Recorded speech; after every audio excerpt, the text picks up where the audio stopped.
다 같이 묵도하심으로 주일 저녁 예배를 시작하겠습니다. 여호와 내 구원의 하나님이여, 내가 주야로 주 앞에 부르짖었사오니 나의 기도가 주 앞에 이르게 하시며 나의 부르짖음에 주의 귀를 기울여 주옵소서. 찬송가 429장 찬양하시겠습니다. 찬송가 429장입니다.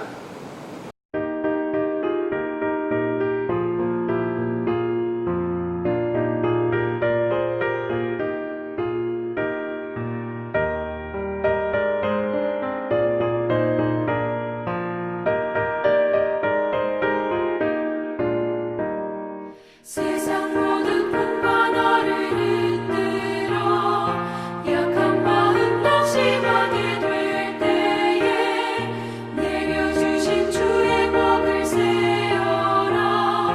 주의 크신 복을 내가 알리라. 받은 속을 세워봐라.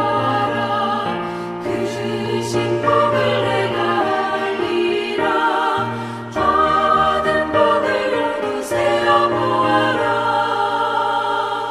주의 크신 복을 내가 알리라. 세상 근심 걱정 너를 누르고 십자가를 등에 지고 나갈 때 주가 내게 주신 복을 세어라. 두려움 없이 항상 찬송하리라. 받은 속을 세워봐라. 크신 복을 내가 알리라. 받은 복을 모두 세어보아라. 주의 크신 복을 내가 알리라.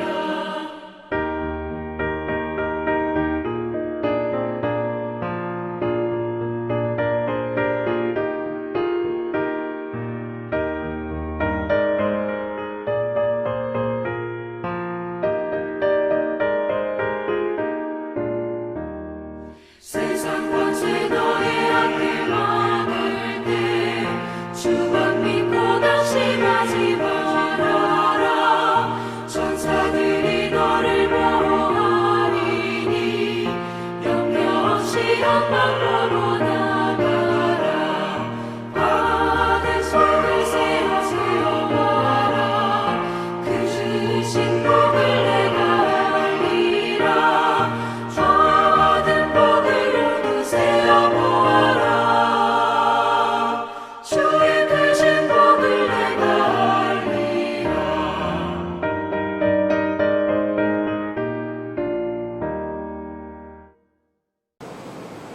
오늘 우리에게 주신 하나님의 말씀은 하박국 2장 1절에서부터 4절에 주신 말씀입니다. 구약성경 1303면에 있습니다. 하박국 2장 1절에서부터 4절에 주신 말씀, 이제 하나님의 말씀을 봉독하겠습니다. 내가 내 파수하는 곳에 서며 성루에 서리라. 그가 내게 무엇이라 말씀하실는지 기다리고 바라하며 나의 질문에 대하여 어떻게 대답하실는지를 보리라 하였더니 여호와께서 내게 대답하여 이르시되 너는 이 묵시를 기록하여 판에 명백히 새기되 달려가면서도 읽을 수 있게 하라. 이 묵시는 정한 때가 있나니 그 종말이 속히 이르겠고 결코 거짓되지 아니하리라. 비록 더딜지라도 기다리라. 지체되지 않고 반드시 응하리라. 보라, 그의 마음은 교만하며 그 속에서 정직하지 못하나 의인은 그의 믿음으로 말미암아 살리라. 아멘. 담임 목사님 나오셔서 말씀 전해주시겠습니다. 예, 한번 기도하고 우리가 말씀을 받도록 하겠습니다. 하나님 아버지, 하나님의 은혜와 사랑을 감사합니다. 오늘 또 오전에도 낮에도 우리가 각 가정에서 우리 주님의 교회를 생각하며 이렇게 함께 말씀 받고 은혜 받게 해주심을 감사합니다. 역시 오늘 저녁 예배도 우리가 각 가정에서 각자가 이렇게 하나님 앞에 드릴 수 있도록 하나님이 인도해 주셨습니다. 오늘도 하나님의 말씀에 은혜 받고 이번 한 주간도 하나님의 말씀으로 살아가는 그런 복된 한 주간이 될 수 있도록 인도하여 주시옵소서. 코로나 전염병으로 인해서 많은 나라, 많은 민족들이 지금 큰 고생을 하고 마음의 두려움을 가지고 있습니다. 예수 그리스도의 사랑이 상처받은 모든 심령들을 치유해 주시고 우리 주님의 오심을 간절히 사모하는 주의 백성들로 삼아 주시옵소서. 이 시간도 예배를 위해서 봉사하고 헌신하는 모든 사역자들에게 하나님께서 말할 수 없는 은혜와 축복을 주셔서 일평생 하나님이 기뻐하시는 일에 요긴하게 쓰임받는 삶을 살아가게 하여 주시옵소서. 예수님의 이름으로 기도하옵나이다. 아멘. 할렐루야. 반갑습니다. 여러분들도 이렇게 좀 어색하지만 이렇게 계속해서 이렇게 영상으로 또 각자 성도님들 가정에서 혹은 TV 속으로 혹은 스마트폰 안에서 또 이렇게 만나게 된 것이 새롭기도 하고 또 반갑기도 합니다. 우리가 주일날 저녁이면 특별한 일이 없는 한 계속해서 우리가 이 소선지서를 살피고 있습니다. 이 소선지서를 우리가 쭉 읽어오면서 지금 우리가 하박국서를 우리가 지금 읽고 있습니다. 지난 시간에는 이제 바로 앞인 하박국서 1장에서 이 하박국이 하나님 앞에 간절히 기도하는 그런 장면을 우리가 읽고 또 묵상을 했습니다. 그 내용은 하박국 선지자가 볼 때 이스라엘 민족이 너무너무 안타까운 거예요. 범죄하는 거예요. 하나님의 언약 백성이 날마다 범죄에 빠져가지고 어찌할 줄을 모르는 거죠. 그러니까 하박국 선지자가 볼 때 이 백성을 놔두면 안 되겠는 거야. 그 백성을 돌이킬 수 있는 분은 바로 여호와 하나님뿐이다. 이렇게 이제 하박국이 판단하는 거죠. 그래서 하박국이 하나님 앞에 기도하기를, 하나님, 내 백성을 좀 때려서라도 내 백성이 참 제대로 하나님 앞에 설 수 있도록 내 백성을 좀 징계해 주십시오. 내 백성을 좀 심판해 주십시오. 하나님 앞에 이렇게 간절히 기도했는데 하나님께서 하박국 선지자에게 말씀을 주셨습니다. 그런데 그 말씀은 너무 엄청난 말씀을 주신 거예요. 그 내용이 뭐냐 하면, 내가 갈대아 사람들을 들어서, 갈대아 사람들이면 바벨론 사람들이죠. 내가 바벨론 사람들을 들어가지고 내 기도대로 내 백성을 아주 강력하게 징계를 하겠다. 이렇게 하나님의 말씀을 받습니다. 그 말씀을 받고 이 하박국이 너무너무 놀란 것입니다. 그게 아닌데, 아니 내 백성이 악한 것을 가지고 지금 고민하고 악한 내 백성을 하나님께서 좀 심판 좀 해주시고 하나님께서 징계해 주셔서 저들이 정신 차리고 좀 돌아오게 해주십시오. 이렇게 하나님께 아뢰는데 범죄한 내 백성보다 더 악한 이 바벨론을 통해서 내 백성을 심판하시고 내 백성을 징계하시겠다. 이게 이제 하박국 입장에서는 납득이 되지 않는 거야. 어떻게 하나님의 언약 백성을 하나님의 언약 백성이 아닌 이방인 그 바벨론 갈대아인들을 통해서 내 백성을 이렇게 징계할 수 있는가? 이 부분에 또 새로운 고민이 생긴 거예요. 참 일종의 딜레마죠.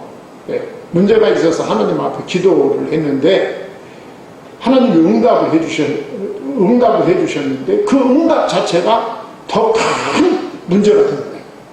그래서 바로 앞달라면서 하박국 선지자가 이럴 수는 없습니다. 어떻게 내 백성이 악하지만 악한 내 백성을 더 악한 갈대아 사람들을 들어가지고 내 백성을 징계할 수 있습니까? 내 백성을 심판할 수 있습니까? 이렇게 이 하박국 선지자가 하나님 앞에 간절하게 탄원을 합니다. 하나님, 이런 일이 있어서는 안 됩니다. 하나님께서 좀 제거해 주시기를 바랍니다. 그런 뜻을 담아서 하나님 앞에 간절히 기도를 합니다. 예. 기도를 했더니 이제 하나님이 응답을 주신 거예요. 그게 바로 이제 하박국서 2장인데 그 2장 가운데 우리가 1절로 4절까지 본문을 짧게 읽었습니다. 자, 하나님께서 뭐라고 말씀하셨는지 그 말씀 내용을 우리가 좀 간략하게 상고하면서 또 은혜를 받도록 하겠습니다. 자, 이 하박국이 기도를 해놓고 나서 뭐라고 말하느냐 하면 내가 내 파송하는 곳에 서며 성루에 서리라 이렇게 말씀하고 있습니다. 이 말씀은 뭐냐면 나는 이제 구할 것을 하나님 앞에 다 구했으니까 이제 하나님이 뭐라고 말씀하시는지 나는 그 하나님의 응답을 듣기 위해서 아주 고요하게 내가 성루에 서서 나는 기다리겠습니다. 나는 기다리겠다. 그런 말을 하고 있어요. 사실 이 말은 정말 우리가 말씀을 듣고 또는 그 말씀을 전하는 입장에 있는 우리 모두에게 참 의미가 있는 자세라고 생각합니다. 이 선지자의 사명은 이 성루에서 성을 지키는 파수꾼과 같습니다. 선지자의 사명은 성루에서 성을 지키는 파수꾼처럼 하나님의 말씀을 지키고 하나님의 말씀을 가감없이 하나님의 말씀을 왜곡됨 없이 그 말씀을 지키는 파수꾼과 같다. 아마 그런 의미를 담고 있다고 생각합니다. 그러면서 이제 이어서 하는 말이 나는 하나님의 말씀, 하나님의 응답을 기다리겠다고 말씀합니다. 그가 내게 무엇이라 말씀하시는지 기다리고 바라보며 나의 질문에 대하여 어떻게 대답하실는지 보리라 하였더니 그랬어요. 이 말은 무슨 말씀이냐 하면 우리가 하나님 앞에 기도할 때는 빠른 응답을 기다리잖아요. 내가 하나님 앞에 기도하면 하나님이 그냥 즉각 들어주셨으면 얼마나 좋을까 그런 소망이 다 있죠. 그렇지만 이 하박국 선지자는 그가 내게 무엇이라 말씀하실는지 기다리고 바라보며 나의 질문에 대하여 어떻게 대답하실는지 내가 보리라. 하나님께서 나에게 빠르게 응답해 주시면 좋지만 하나님이 나에게 빠르게 응답해 주시지 않는다 하더라도 응답이 더딜지라도 나는 천천히 이 성루에서 그 하나님의 응답, 그 하나님의 말씀을 기다리겠다는 것입니다. 아까 말씀드린 대로 유다 백성을 징계하는 쪽으로 하필 바빌론을 사용하는지에 대한 그 궁금함이 하박국 선지자의 마음에 지워지지 않는 것입니다. 내 백성이 악한 것은 내가 인정하고 내 백성이 악한 것은 내가 다 알고 있지만 그 악한 내 백성을 징계하기 위해서 왜 하필 그 유다의 입장에서 이스라엘의 입장에서 하박국 선지자의 입장에서 볼 때 가장 생각도 하기 싫은 그 바빌론을 통해서 징계하시는지 이 의문에 대한 궁금함이 늘 녹아 있었던 것입니다. 그러면서 이제 하나님의 응답이 시작이 됩니다. 2절에서 4절까지 보면 이 하나님의 분명한 계시가 이 선지자에게 주어지는 것을 볼 수가 있어요. 그래서 그 하나님이 주시는 계시는 세 가지로 정리할 수 있어요. 그 첫째가 뭐냐 하면 이제부터 내가 말하는 묵시를 기록하라. 이게 첫 번째. 두 번째는 이 묵시는 하나님의 때에 이루어진다. 그때를 기다려라. 그리고 세 번째는 의인은 믿음으로 말미암아 살리라. 라고 하는 세 마디의 말씀을 하나님이 주셨습니다. 자, 먼저는 이 묵시를 기록하라. 여호와께서 내게 대답하여 이르시되 너는 이 묵시를 기록하여 판에 명백히 새기되 달려가면서도 읽을 수 있게 하라. 그랬어요. 이 묵시란 뭘까요? 이 묵시란 좁은 의미에서 말하면 바벨론에 의해서 예루살렘이 멸망할 것이다. 이 메시지죠. 바벨론에 의해서 예루살렘이 멸망할 것이다. 구속사적으로 보면 이 묵시는 메시아 언약입니다. 메시아 언약. 하나님께서 메시아를 약속하셨고 그 메시아를 하나님이 정한 날에 반드시 보내시리라 하는 이런 그 메시지를 담고 있는 것입니다. 그러면서 이 묵시를 기록하라 그랬어요. 기록하라. 예. 기록하라 이 말은 너뿐만 아니라 모든 유다 백성들, 더 넓게 말해서 오고 오는 시대에 메시아를 기다리고 메시아를 믿는 모든 사람에게 명백하게 읽혀지고 알려지게 하기 위해서 이 묵시를 기록해야 된다. 어떻게 기록해야 되느냐? 달려가면서도 읽을 수 있게 하라. 아주 크게 기록하라 그 말이죠. 큰 글씨로 기록하라. 이것은 묵시의 진실성, 묵시의 확실성을 보여줍니다. 이 묵시는 그냥 대충 주는 것이 아니에요. 내가 지금 너에게 주는 이 묵시는 정말 하나님이 주시는 진실한 것이고, 이 묵시는 누구나 읽어야 되고 누구나 깨달아야 되고 누구나 믿어야 되는 확실한 것이야 라고 하는 그런 의미를 담고 있습니다. 예. 그리고 이 묵시를 기록하라 이 말은 만일 이 묵시가 응하여지지 않으면 책임을 지겠다는 보증서와 같은 의미가 있는 것입니다. 이 기록해라 이 말은 보증이지 않습니까? 말은 그냥 없어지는데 기록하면 없어지지 않잖아요. 그러니까 이 묵시는 반드시 이루어진다 그 뜻이죠. 예. 이루어진다. 기록해놓지 않았느냐 그 말이에요. 그러니까 이 묵시는 하박국 개인 또 이스라엘에게만 해당되는 것이 아니라 지금 말씀드린 대로 모든 세대의 믿는 자들에게 주시는 말씀입니다. 하나님의 백성의 유익을 위해서 주신 말씀입니다. 예. 그래서 사도 바울은 디모데후서 3장 16절에서 모든 성경은 하나님의 감동으로 된 것으로 교훈과 책망과 바르게 함과 의로 교육하기에 유익하니 그랬습니다. 예. 하여간 이 복음은 모든 사람에게, 이 복음을 받는 모든 사람에게 유익한 말씀이다. 믿기를 바랍니다. 복음은 모든 사람에게 유익한 말씀. 내가 예수 그리스도를 구주로 영접하고 하나님의 자녀로 살아간다는 것은 모든 사람에게 유익한 말씀입니다. 단지 본인이 깨닫느냐 못 깨닫느냐에 달려있을 뿐입니다. 예. 그래서 이 복음은 어떤 상황 속에서라도 많은 사람에게 전달되고 증거되어야 한다. 그것이 명백히 새기되 달려가면서도 읽을 수 있게 하라. 그런 의미가 있어요. 복음은 반드시 전파되어야 된다. 복음은 반드시 증거되어야 된다. 자, 이렇게 그래서 이 묵시를 기록하라 그랬어요. 그 기록된 말씀이 하박국서 아닙니까? 그러면서 이제 그 또 하나의 하나님의 메시지는 이 묵시는 하나님의 때에 이루어진다. 그러니까 기다려야 된다. 그 말이죠.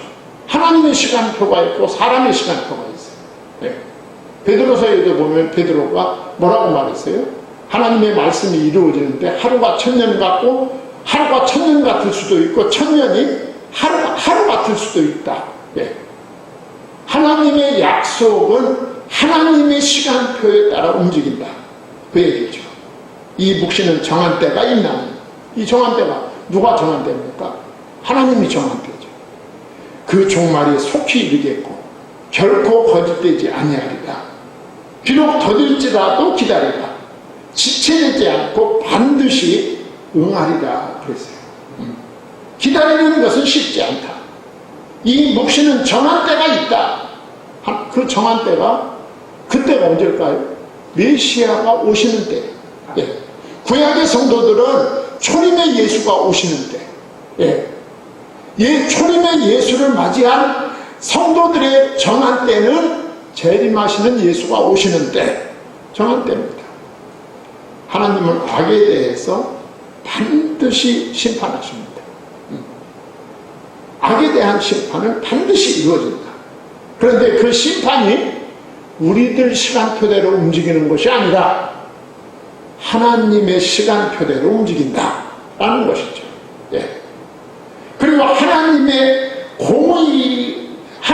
공의의 심판이 지연될 때, 그때가 무슨 때냐? 바로 믿음의 때입니다. 하나님의 심판이 지연되고 있어요.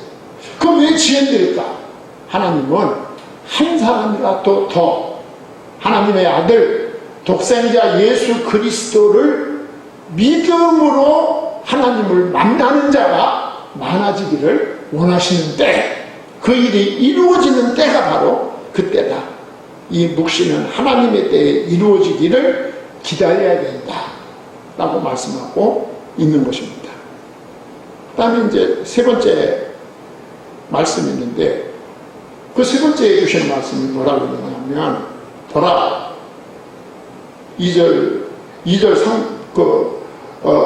4절 상반절에서 보라, 그의 마음은 교만하며 그 속에서 정직하지 못하나 그랬어요. 여기 교만한 거, 정직하지 못한 거, 이게 다 똑같은 말입니다. 예. 무슨 말일까요? 하나님을 인정하지 않는 거예요. 무시하는 거예요. 하나님을 인정하지 않고 무시하고, 그 말씀에 순종하지 않고, 예. 따라서 하나님 앞이나 사람 앞에서 신실하지 않는 거예요. 예. 하나님과 나와의 관계에서 성실하지 않는 거예요. 예. 그리고 자기 고집대로 살며 하나님의 법을 따르지도 않고 하나님의 법을 두려워하지도 않는 것. 예. 그들의 내면은 욕망으로 가득 차서 착취하고 거짓되고 잔혹한 방법으로 자신의 영광만을 구하며 사는 것. 이게 유다 백성, 이스라엘 백성들의 삶의 모습이었던 것입니다. 그게 바로 교만하고 정직하지 못한 삶을 사는 거예요. 그런데 이것은 유다 백성뿐만 아니라 이스라엘 백성뿐만 아니라 오고 오는 시대에 아마 모든 보편적인 사람들이 이런 가치관으로, 이런 삶의 자세로 세상을 살아가고 있다고 생각합니다. 그렇지 않습니까? 네. 자, 그런데 그럼에도 불구하고 어떻게 된다는 겁니까?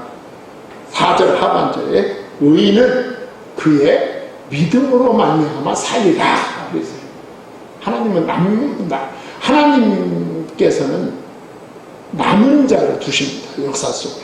예. 역사 속에 남은 자를 두세요. 우리가 다 세상이 타락하고 세상이 망해가고 교회가 망하고 다 그러는 것 같지만 그 속에서도 하나님은 남은 자를 두신다. 하나님이 남은 자를 남겨두신다. 의인은 그의 믿음으로 말미암아 살리라라는 이 말씀은 신약에서 한 서너 번 인용이 됩니다. 예. 이 그의 믿음으로 살리라. 이거 조금 아쉬운, 그 번역상이 아쉬운 번역입니다. 예. 개역개정에 이제 지금 우리가 있는 개역개정에 그의 믿음으로 말미암아 살리라 그랬는데 그 전에 개역성경은 그 믿음으로 살리라 했어요. 예. 그 먼저 번역이다, 중국. 먼저 번역. 그 믿음으로 살리라. 의인은 그 믿음으로 살리라. 그 믿음은 유일한 믿음입니다. 유일한 믿음. 예. 그의 믿음은 상당히 좀 위험성이 있고 유동성이 있을 수가 있어요. 그의 믿음. 그 사람의 믿음입니다. 그러니까 그 믿음은 유일한 믿음. 예. 하나님을 믿는 믿음. 하나님을 어떻게 믿느냐?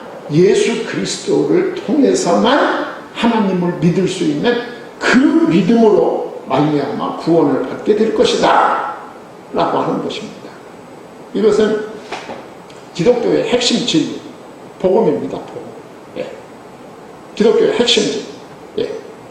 의인이 누굽니까? 의인은 과거에 죄인이었었는데 예수 그리스도의 그 대속으로, 예수 그리스도가 십자가 위에서 나를 대신해서 피 흘려 죽어주심으로 나와 하나님과의 관계가 올바라진 상태, 이게 의인입니다. 이런 사람이 하나님을 만날 수 있어요. 그 하나님을 만나는 것이 구원입니다. 예. 바로 의인은 그런 것이죠. 그 다음에 믿음으로 말미암아 살리라. 하나님을 신뢰하고 그 신뢰에 따라 행동하는 것입니다. 단순한 지적 동의가 아니다. 믿음이라고 하는 것은 하나님을 신뢰하고 그 하나님의 신뢰에 따라서 살아가는 삶. 이게 바른 믿음이 됩니다. 그래서 바른 믿음은 항상 삶이 따라갑니다. 그 삶이 누구를 닮는 삶일까요? 예수 그리스도를 닮는 삶이죠. 자기도 모르게 이 복음을 믿는 자는 내가 믿는 바 예수 그리스도를 닮아가게 되어 있습니다. 삶이 그렇게 변화되게 되어 있다. 그래서 그 다음에 살리라 그랬습니다. 살리라. 믿는 자의 삶의 원리를 가리키는 거예요. 예. 믿음으로 끊임없이 사는 삶입니다. 언제는 믿음으로 살았다, 언제는 자기 고집이나 자기 생각이나 자기 세상적 가치관대로 살았다 하는 것이 아니라 아침부터 저녁까지, 세초부터 새말까지 예수 그리스도를 따라서 예수 그리스도와 동행하는 삶이 믿음으로 사는 삶이 되겠습니다. 이 믿는 자의 삶에서 일관되게 드러내야 하는 평생의 삶의 원리가 뭘까요? 바로 이것입니다. 네. 의인은 믿음으로 말미암아 살리라. 하박국은 예수님의 오시기 한 6, 7세기 전에 하나님의 종입니다. 그런데 이 하나님의 종을 통해서 하나님은 6, 7세기 후에 오실 복음을, 6, 7세기 후에 오실 이 메시아를 이렇게 아주 가깝게 예언하고 있는 것을 볼 수 있고, 여러분과 저는 이 예언이 성취된 시대에서 복음을 알고 그 복음으로 말미암아 하나님을 만난 자로 살아갈 수 있게 되는 것을 감사하고 하나님께 영광을 돌리는 우리 성도님들이 되기를 소망합니다. 예, 기도하겠습니다. 하나님 아버지, 하나님의 은혜와 사랑을 감사합니다. 하나님께서 오늘 또 우리에게 또 중요하게 말씀을 주셨습니다. 우리가 하나님의 말씀 받고 하나님의 말씀 안에서 살아가는 우리 모든 성도님들이 되게 하여 주시옵소서.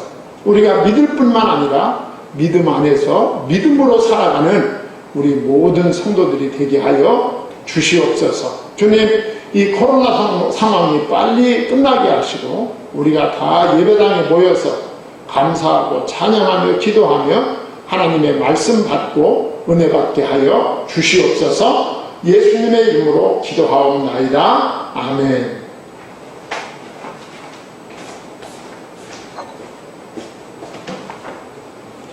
다 함께 찬송가 300장 찬양하시겠습니다. 찬송가 300장입니다.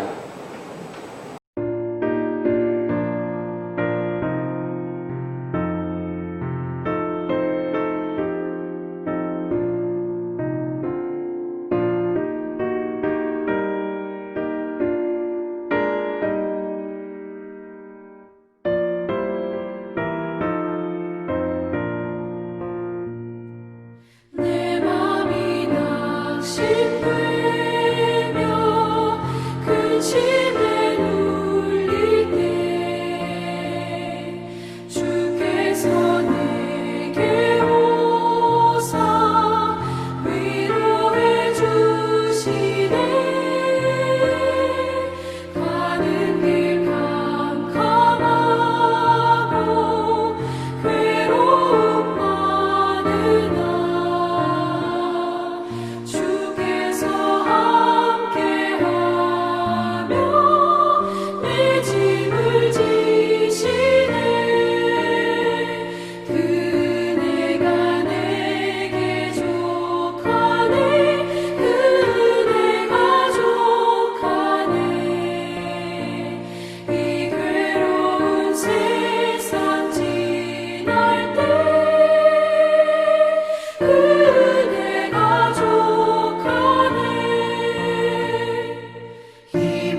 이 시간 담임 목사님 나오셔서 광고와 축도로 예배를 마치도록 하겠습니다. 여러분들이 교회를 나오지 못하고 예배드려서 굉장히 좀 갈급한 마음이 있을 줄 압니다. 그러나 이 어려운 시기에도 하나님의 선하신 뜻과 섭리가 있게 될 것을 우리가 믿으면서 또 오히려 감사함으로 이 어려운 시간을 잘 보낼 수 있기를 바랍니다. 여러분들이 교회를 위해서 꼭 기도해 주셔야 될 것은 여러분이 교회를 나오시지 않는 동안에도 이 교회의 모든 시스템은 정상적으로 돌아가고 있습니다. 그래서 여러분들이 교회를 위해서 많이 기도해 주셔야 되고 또 교회를 나올 때처럼 또 여러분들이 정성된 헌금과 또 모든 관심을 여러분들이 다 베풀어 주셔야 우리 교회가 이 어려운 시기에 어려움 없이 건강하게 잘 성장해 갈 수가 있습니다. 그리고 여러분들이 가정에서 예배드리는 동안에도 우리 해외 선교라든지 이 국내에 이 교회 밖으로 지원되는 모든 시스템을 그대로 살아서 움직이고 있습니다. 여러분들께서 각별히 기도하고 또 교회를 위해서 헌금해 주시고 관심을 갖고 기도해 주시기 바랍니다.